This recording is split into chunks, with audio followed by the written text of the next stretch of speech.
माझं नाव चेतन चव्हाण आहे. मी मोरगाव तांड्याला राहतो आणि जामनेर तालुक्यात हा गाव आहे. इथे कार्यक्रमामुळे आम्ही कंपनीत आलो आणि इकडचे सगळे काही जे प्रोडक्ट होते ते आम्ही बघितले. एकदम सगळे व्यवस्थित वाटले आम्हाला. पण त्यात एक लेझर पाईप जो आहे तो एवढा उत्कृष्ट आहे शेतकऱ्यांना, की ज्यामुळे शेतकऱ्याचा पाणी पण वाचू शकतो आणि फवारा असं चालतो त्याचा, जसं वरचं पाऊस आहे जे धूळ वगैरे भाजीपाल्यावर बसलेली असते ते धुळून पण त्या पाण्यानं निघून जाते. आणि जर आपण फवारणी केली वगैरे काही औषधी सोडल्या तर ते पण आपल्याला पंप खांद्यावर घ्यायची काही गरज पडणार नाही.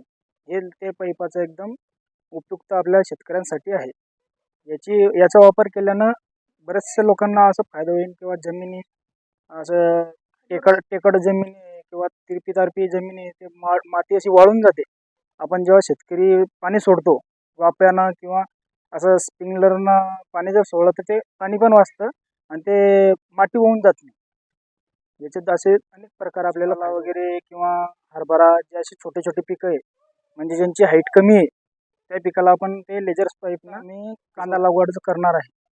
त्याच्याकरता आपल्याला रोप टाकायला पण त्याचं मदत होईल आणि कांदा लावल्यावर ह्याचं पण अजून जास्त आपल्याला उपयोग पडेल. म्हणजे ते असं वाया जाणार नाही. समजा आपल्याला ते काही बी उपयोग करू शकतो. आपण भाजीपाल्याचे बियाणं टाकू शकतो किंवा असं जो रोपट तयार करायचे आपल्याला ते पण त्याच्याद्वारे आपण शेतात करू शकतो.